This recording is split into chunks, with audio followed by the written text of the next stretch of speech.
Pernah merasa bingung dengan masa depanmu? Atau ragu pekerjaan yang kamu jalani sekarang sudah tepat atau belum?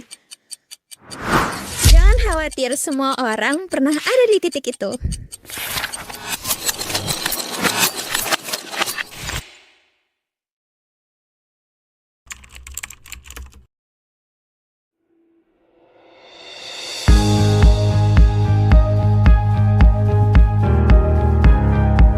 Perencanaan adalah proses menentukan tujuan, menyusun strategi, dan membuat langkah-langkah untuk mencapainya.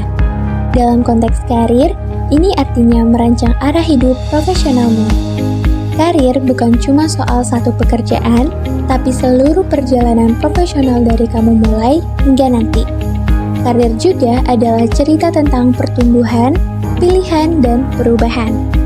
Jadi, perencanaan karir adalah cara menyusun langkah-langkah agar kamu bisa mencapai tujuan profesionalmu, yang tentunya melibatkan 3 hal penting.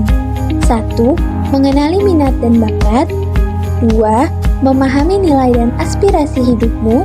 Dan yang ketiga, mengeksplorasi berbagai opsi karir yang tersedia. Kamu bisa mulai dengan mengikuti tes minat bakat, berdiskusi dengan mentor, atau mencoba langsung lewat magang dan proyek-proyek kecil. Lalu, apa sih tujuan dari perencanaan karir?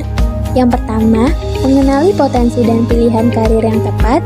Yang kedua, menemukan dan memanfaatkan peluang karir. Dan yang ketiga, merancang langkah konkret untuk mencapainya. Dengan perencanaan karir, kamu akan lebih kenal siapa dirimu, lebih siap menghadapi masa depan, dan tentunya lebih tenang menghadapi keputusan. Tanpa rencana, kamu bisa saja tersesat dan merasa kehilangan arah.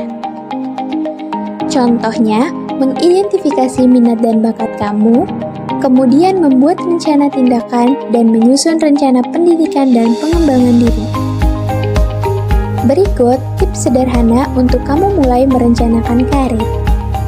Evaluasi skill yang dibutuhkan, cari peluang pendidikan, bangun jaringan profesional, temukan mentor yang tepat, ikut proyek atau magang, dan jangan lupa evaluasi rencana secara berkala. Perencanaan karir bisa dilakukan oleh 2 pihak. Pertama, organisasi atau perusahaan, dan yang kedua, individu yaitu diri kamu sendiri. Di perusahaan, perencanaan karir ini meliputi penempatan kerja, pemantauan kinerja, identifikasi kekuatan dan kelemahan, hingga program peningkatan karir seperti pelatihan dan promosi. Sementara itu, sebagai individu, kamu bisa memulainya dengan melakukan penilaian diri, menyusun tujuan karir, membuat strategi yang realistis, dan mengevaluasinya secara berkala. Jadi, perencanaan karir adalah investasi terbaik untuk masa depanmu.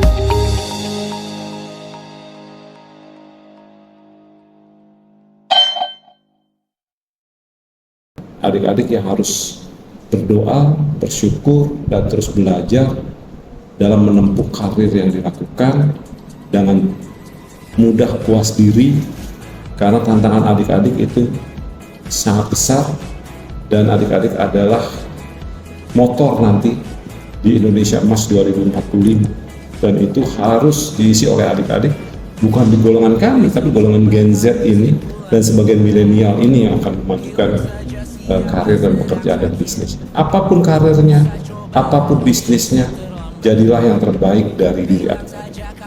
Kalau dari sisi saya itu, dan itu based on my experiences dari latar belakang saya sebagai pekerja. Gitu, ada pertanyaan lagi? Mungkin cukup sih Pak, mungkin yang kita bisa ambil ya teman-teman, intinya adalah kita jangan merasa puas diri ya Pak, dan tetap mengandalkan Tuhan juga. Baik, itu aja sih Pak. Mungkin semoga teman-teman di sini atau para Gen Z sudah bisa mengetahui nih jalan karirnya seperti apa. Baik Pak, gitu aja. Terima kasih Bapak. Terima kasih, mudah-mudahan sukses semua ya. Amin. Lakukan apa yang kau mau sekarang, saat hatimu bergerak.